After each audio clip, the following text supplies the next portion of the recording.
مخاطبین از رسانه پشت پرده. ماجرای فیلم استاندار سابق یادتونه یعنی تیم زنه میگه که منم داشمی رو وای گلزار جابجا کرد. درود به مخاطبین عزیز، بنده امین فردین خوشحالم که به همراه تیمم بار دیگه با یک برنامه پشت پرده دیگه با شما هستیم. امیدوارم که هر کجای این کره خاکی که هستید حال دلتون خوب باشه. همونجوری که در تیتر برنامه هم می‌بینید امروز میخوام راجع به پشت پرده‌های خودم صحبت بکنم و اینکه خیلی از دوستان سوال پرسیدن که چرا امین فردین موضوعات سیاسی رو پوشش نمیده و به کجا وصله، حتما به آخوندا وصله، حتما به فلانجا وصله که موضوعات سیاسی رو پوشش نمیده و چین و چرا. با یک مثال کلا میخوام بشوره ببره این موضوع رو. مثل این میمونه که به یک نجار بگن آقا شما چرا جراحی قلب یا عمل قلب باز انجام نمیدی؟ خب وقتی سوادشو نداره، علمشو نداره، حالا برو 100 بار به اون نجاره بگو برو تو اتاق عمل جراحی انجام بده. موضوعات سیاسی تخصص میخواد، موضوعات سیاسی علم میخواد، موضوعات سیاسی کلا یه سری نگاه ها میخواد که من نه تخصصشو دارم، نه علمشو دارم و نه نگاهشو. من به موضوعات سیاسی که حالت اجتماعی داره،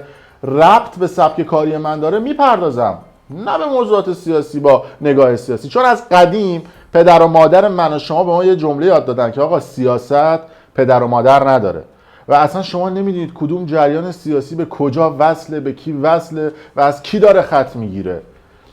بعد اومدن یه عده کامنت گذاشتن که امین فردین تو خودت خوزستانی هستی، یه شعبت به کردای کرمانشاه میخوره، چرا راجع به اعتراضات خوزستان نمیگی؟ چرا راجع به اعتراضات کرمانشاه نمیگی؟ به مردم بگو بریزن توی خیابون، به پا خیزن، نمیدونم انقلاب بکنن. جواب این سوالاتتون رو میدم، نگران نباشید. اما من هم تو کانال یوتیوبی خودم هم تو رسانه خودم گفتم که آقا من سبک کاریم پاپاراتزیه و به موضوعات با سبک پاپاراتزی گونه میپردازم.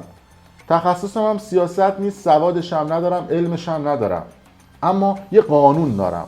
اونم این هستش که همیشه شما اگر به مردم آگاهی بدی، اگه به مردم سواد رسانه‌ای یاد بدی، اگه سطح دانش مردم رو ببری بالا، دیگه لازم نیست به مردم راجع به موضوعات سیاسی بگی. همیشه بزرگترین خدمتی که شما میتونید به جامعه و مردم بکنید اینه که دانش و آگاهی مردم رو ببرید بالا، نه اینکه بگی بریز تو خیابون فلان کن بیسان کن. به خاطر اینکه یه سری از این رسانه ها، یه سری از این افرادی که در پوشش لیدرهای سیاسی هستن خودشون با یه سری جریان های سیاسی بستن که امروز من راجع پشت پرده این افراد وقتی برای شما صحبت بکنم قطعا نوع نگاهتون نسبت به این فراخوان‌های سیاسی و نسبت به این اتفاقات عوض خواهد شد. بیاید برای من ثابت بکنید که خیلی از این لیدرهای سیاسی خودشون با این جمهوری اسلامی و عوامل اطلاعاتی و امنیتی اصلا دیل نکردن، لابی نکردن. چطور؟ الان بهتون میگم. مثلا فراخوان میدن، میگن فردا ساعت 3 بعد از ظهر بیاد توی فلان میدون. ببخشید دستگاه اطلاعاتی و امنیتی که گوسفند و گاو نیست، اون دقیقاً فردا ساعت 3 بعد از ظهر تو تمام اون موقعیت هایی که اینها اعلام کردن که مردم برن اعتراض بکنن و مردم برن درد دلشون رو بگن، تمام نکات امنیتی و اطلاعاتی رو رعایت میکنن و برای همه اون آدم هایی که اومدن تو اون نقطه ها مشکلات سیاسی ایجاد میکنن. وقتی آگاهی مردم رو ببری بالا اون مشکلات هم حل میشه. حالا یه عده میگن که ببین امین فردین میخواد رعب و وحشت و ترس بندازه تو جون مردم که اگر ما فراخوان دادیم نرن. ببین اینا از کوته فکری و از بیسوادی این آدم ها میاد. اگر خیلی ادعاشون میشه 40 سال رهبر سیاسی هن، 40 سال در نقش اپوزیسیونن، چرا تو این 40 سال نتونستن هیچ غلطی بکنن؟ به خاطر اینکه فقط ادعا دارن، به جای اینکه از علم، آگاهی و دانششون استفاده بکنن فقط به فکر این بودن از دستگاه اطلاعاتی فلان کشور نمیدونن برن زیرخواب فلان دستگاه سرویس امنیتی بشن، برن از این بودجه بگیرن، برن از اون پول بگیرن و وجود جمهوری اسلامی و وجود آخوندها برای اینها سود داره. به خاطر اینکه طرف خودش رو اپوزیسیون میدونه، میاد میره توی مثلا فلان سرویس امنیتی عربستان میگه به من بودجه بده من برم با آخوندا مبارزه کنم، به من بودجه بده من برم انقلاب بکنم. تا موقعی که آخونده باشه، تا موقعی که جمهوری اسلامی باشه برای این آدم سود داره. پس اون هیچ وقت نمیاد یه کاری بکنه که اون بره. وقتی فلان کس میاد بودجه میلیونی میگیره، میلیون دلاری میگیره از بنیاد بی بی جی که مثلا بیاد حجاب اجباری رو برداره، تا موقعی که اون حجاب باشه این سود میکنه. اگه اون حجاب برداشته بشه اونم پولش و فاندش و همه چیش از بین میره، کاسبی داره میکنه. یه سری از این لیدرهای سیاسی کاسبن و فقط ادعای سواد سیاسی دارن. بهتون اثبات میکنم چه خیانتی به مردم میکنن. مثلا همه دستگاه اطلاعاتی امنیتی کل کشورها امکاناتی رو دارن که بتونن رصد شنودی انجام بدن. یه قلمش رو به شما میگم. مثلا میگن آقا فردا ساعت 3 بعد از ظهر، اهواز رو مثال میزنم، همه مردم رأس ساعت مثلا 4 بعد از ظهر اهواز جمع بشن و اعتراض بکنن، سیاسی بگن مرگ بر فلانی، مرگ بر فلانی، درود بر فلانی. میان 4-5 تا از این دستگاه‌های شنود قرار میدن توی اون مناطق. چه شنودی؟ وقتی مردم آگاهی نداشته باشن بعداً به دردسر میافتن. به مردم اعلام میکنن که حق ندارید بیاید تو خیابون. الان بازی فوتبال رو لغو کردن و هر کسی بیاد تو خیابون براش مشکل ایجاد میکنیم. دستگاه نصب میکنن، شما این موبایلتو میگیری میری تو خیابون، حالا نمیدونی یه رهبر یه لیدر سیاسی به تو گفته برو اونجا، شما میری تو خیابون و به محض اینکه از آنتن موبایلت استفاده میکنی، آنتن موبایلت وصل میشه به یه دکل آنتنی که اونجا هست و کل اطلاعات این دکل مخابراتی در اختیار دستگاه اطلاعاتیه، چون این موبایل بعد وصل شه به این دیگه.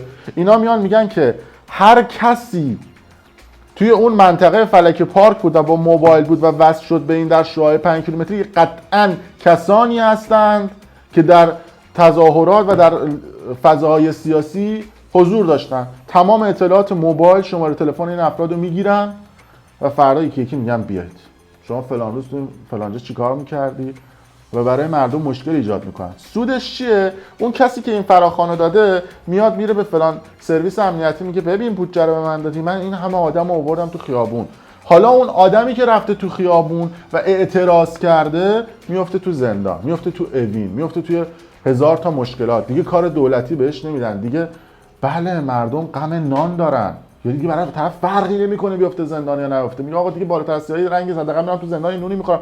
اما شما برید جلو این زندان‌های سیاسی، گریه‌های این مادرها رو ببینید. به مردم آگاهی بده آقا وقتی میری تو خیابون حواست به موبایل باشه، موبایلتو نبر. حتی اگر بذاری رو حالت خاموش هم میفهمن. میخوای بری فیلم بگیری با دوربین عکاسی برو، با موبایلت نرو. وقتی این اطلاعات آگاهی رو به مردم نمیدن، وقتی آموزش به مردم نمیدن و همینطور میگن برید تو خیابون، بریزید تو خیابون، طرف نشسته خارج از کشور داره کوبیده‌شو میخوره، پشتش آرقشو میزنه و میاد به مردم فراخوان سیاسی میده. کی به دردسر میفته؟ اون مردم توی ایران. میگن بیا راجع به روغن بگو. بابا موضوع روغن یه موضوعی که در همه جای جهان با توجه به جنگ اوکراین اتفاق افتاده. حالا من اینو بیام بگم میگن که داره از جمهوری اسلامی دفاع میکنه. بابا تو همین آلمانش هم الان کمبود روغنه. تو همین آلمانی که من الان دارم زندگی میکنم شما نمیتونی تو سوپرمارکت ها روغن پیدا کنی. شکر به زور میتونی پیدا کنی. قند به خاطر اینکه اینا تولید اوکراین بوده، با توجه به جنگ اوکراین الان قیمت روغن اصلا رفته بالا و گیر نمیاد. حالا توی ایران هم روغن کم اومده، خب بله اون طبیعیه. افزایش قیمت ها، بله وقتی ما انتخاب درست نمی کنیم باعث میشه که یه شخصی بیاد بالا و مملکت رو به فاک بده. دیگه بهتر از این نمیتونم بگم دیگه، واژه بهتر از این مملکت رو به فنا بده، اینطوری بگم بهتره. ولی من همیشه میگم آقا من تخصصم موضوعات سیاسی نیست.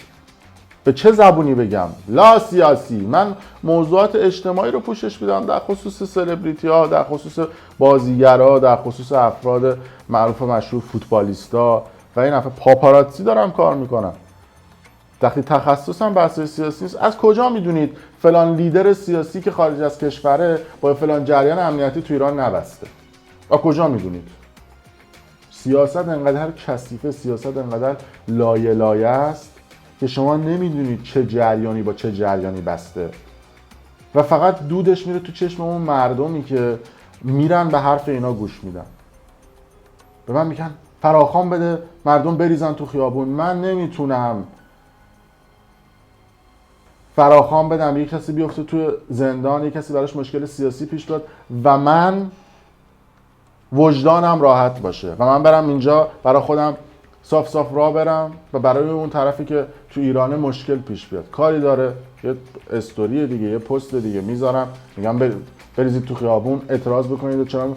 بعد یه سری موضوعات من میام میگم، این آدمایی که رسانه دارن، این آدمایی که پیج دارن، خب به خاطر اینکه فکر درست حسابی ندارن، خب جملات من 2 سال پیش اومدم گفتم آقا میریزید تو خیابون، سطل آشغالی آتیش نزنید، شیشه بانک نشکنید، فلان کارا رو انجام ندید. بعد اومده طرف گفته که ما نشکوندیم که، خود نیروی انتظامی اومده زده. بله ویدیوهاش هم من دیدم، در کنار نیروی انتظامی خیلی از آدم ها هم این کارا رو میکنن.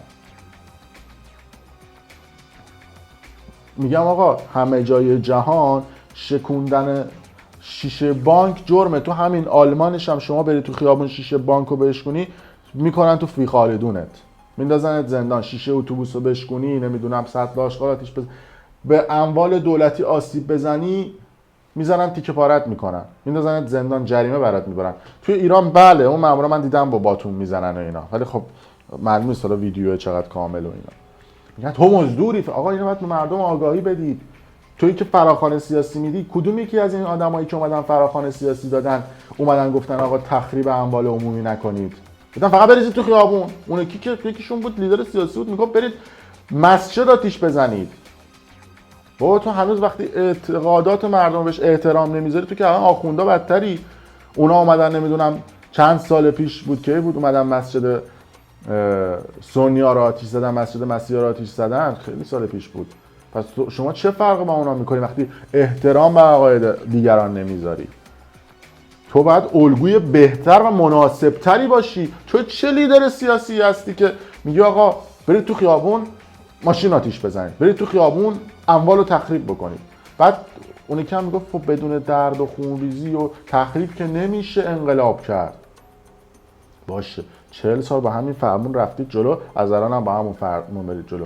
من در رسانه‌ام فقط به روی یک اصل حرکت میکنم که 3 تا فاکتور داره: آگاهی، آگاهی، آگاهی. اگه به مردم آگاهی بدی خودشون عاقل‌ترین افراد هستن و خودشون بهتر میدونن چه تصمیمی رو بگیرن. من اگر بیام بگم که این موبایل امکاناتش اینه که میتونی باهاش زنگ بزنی، میتونی باهاش عکس بگیری، میتونی باهاش فیلم بگیری، میتونی باهاش چت بکنی، میتونی باهاش به اینترنت وصل بشی، اینه که موبایل هم همینطوریه، منتها این سرعتش از این بالاتره، پایینتره، کیفیت دوربینش. فقط باید آگاهی به مردم بدی و اونها باید انتخاب بکنن که اینو میخوان یا اینو میخوان. هیچ وقت نباید به مردم بگی مرگ بر فلانی، درود بر فلانی، یا درود بر فلانی و مرگ بر فلانی. تو باید امکانات رو بگی آقای سیاسی، آقایی که خودت لیدر و رهبر سیاسی میدونی و خودت به مردم حق انتخاب بدی که انتخاب بکنه که کدوم رو میخواد انتخاب بکنه. بعد طرف من میگه این از فلان جریان سیاسی. بابا چه ربطی داره وقتی من یه چیزی رو توش تخصص ندارم، در حوزه کار من نیست، در تخصص من نیست و من بدم یا تو سیاست لجنزاری وجود داره که من از پشت پرده دارم میبینم، بهم چی بگم راجع به سیاست؟ تو لاین خودم دارم. مثل این میمونه که شما به یک خبرنگار ورزشی بگی بیا برو موضوعات علمی هنری، مثلا بیا برو موضوعات فیزیک هسته‌ای رو پوشش خبری بده، یا به یه استاد مثلا فیزیک بگی بیا برو مثلا راجع به کلاس پیانو تدریس بکن. حالا ممکنه بازار آزادی یاد گرفتهشون تخصصشو دارم میگم. هر کسی یه تخصصی داره. منم تو حوزه مگه من اومدم گفتم من رسانه سیاسی ام؟ مگه من اومدم گفتم رهبر سیاسی ام؟ مگه من اومدم گفتم لیدر سیاسی ام؟ من اومدم گفتم میخوام انقلاب بکنم؟ من گفتم یه رسانه دارم فقط میخوام افشاگری بکنم در حوزه سبک پاپاراتزی. فوشش هم که قربونش برم زیاد خوردیم. حالا اگه یه عده نمیتونن اینو بفهمن دیگه اون مشکل با خودشونه. من فقط میتونم به مردم آگاهی بدم و بالا بردن سطح سواد رسانه‌ای و سطح آگاهی مردم بزرگترین لذتیه که من ازش میتونم ببرم. در هر صورت حالا اگر دوست دارید ما رو وصل بکنید به این ور، نمیدونم داخلیا به ما میگن معاند، بیرونیا به ما میگن مزدور، اون نوع نگاه شماست.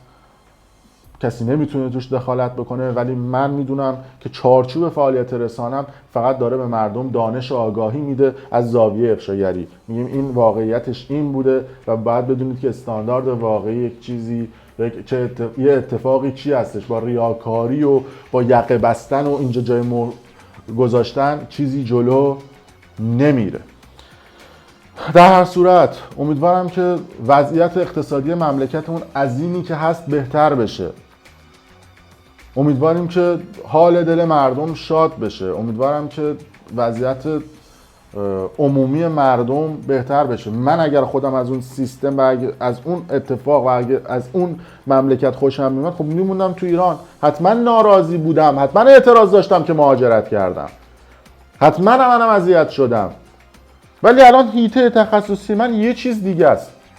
دمتون گرم، مرسی که تا این لحظه با ما بودید. کامنت بذارید خوشتون اومد، کامنت مثبت خوشتون اومد، فوش بدید، بگید نمیدونم مزدور، معاند، فلان، هر چی دوست داشتید بگید. این نوع نگاه منه و نوع نگاه تیم منه و تغییر نخواهد کرد. مرسی از شما.